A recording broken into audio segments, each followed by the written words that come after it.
Tahukah kamu ini adalah Jakarta 52 tahun yang lalu, tepatnya pada tahun 1971. Kondisi lalu lintas di kota Jakarta ternyata sudah padat sejak saat itu, dan becak masih diperbolehkan beroperasi di pusat Jakarta. Suasana kuno kota Jakarta sangat terasa jika dilihat pada saat ini. Pengangguran saat itu tampaknya lebih banyak daripada saat ini. Ditambah lagi tidak ada gadget pada masa itu, sehingga masyarakat sering berkumpul untuk menonton jika ada sesuatu yang baru. Jika kamu menjadi turis asing pada saat itu, kamu akan mendapat banyak tatapan kosong tanpa ekspresi dari orang-orang sepanjang waktu. Kondisi pemukiman warga pada saat itu terasa seperti bukan di Jakarta, melainkan seperti di pelosok kampung di Jawa. Pada saat itu komputer masih sangat langka sekali, dan mesin ketik hanya dimiliki oleh orang-orang tertentu. Kondisi angkutan umum juga masih seperti ini. Penumpang harus siap untuk mendorong oplet yang dinaikinya jika opletnya tiba-tiba mogok di tengah jalan. Bahkan harus siap basah-basahan jika hujan tiba-tiba datang. Apalagi menyalakan oplet saat itu perlu diengkel terlebih dahulu.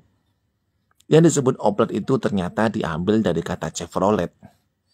Pada saat itu, jika tiba waktu sholat, muadzin harus menaiki menara dahulu dan adzan tanpa menggunakan pengeras suara. Selain menggunakan angkutan seperti oplet, untuk menempuh perjalanan ke Jakarta, banyak masyarakat menempuh melalui Sungai Ciliwung dengan ketek bambunya.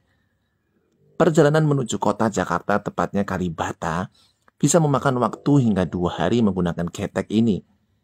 Saat malam hari, mereka akan berhenti dan menginap di perkampungan yang dilalui. Pada saat itu, anak-anak akan berlarian jika ada turis asing, apalagi menggunakan perahu karet, di mana tidak ada seorang pun di sana yang memilikinya. Mereka mengira Belanda kembali lagi. Sebenarnya saya penasaran bagaimana pendidikan pada saat itu. Apakah anak-anak ini mereka sekolah seperti anak-anak di zaman ini? Pasalnya anak-anak terlihat lebih dominan bermain, berkumpul, bahkan berjualan pada saat itu.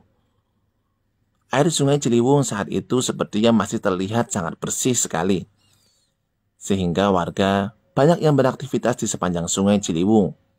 Mulai dari mencuci beras, mencuci baju, mandi, bahkan buang air besar. Uniknya menurut Gubernur DKI pada saat itu, masyarakat menganggap air sungai lebih bersih daripada air dari Grand Hotel Indonesia.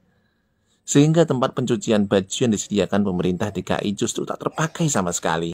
Meski begitu, bantaran Sungai Ciliwung di daerah Kalibata sudah terlihat kumuh sejak saat itu. Yang menjabat sebagai Gubernur DKI saat itu adalah Bapak Ali Sadikin. Di sini, beliau masih terlihat sangat muda dan energik sekali. Qadarullah, beliau sudah meninggal pada tahun 2008 lalu, yaitu di umur 82 tahun. Semoga Allah ampuni dan rahmati beliau. Pada saat itu juga, perjudian semacam kasino masih legal.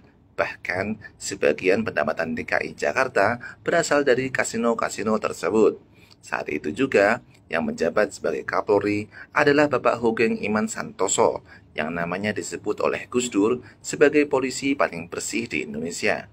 Qadarullahnya, beliau juga telah meninggal pada tahun 2004 lalu, yaitu di usia 83 tahun.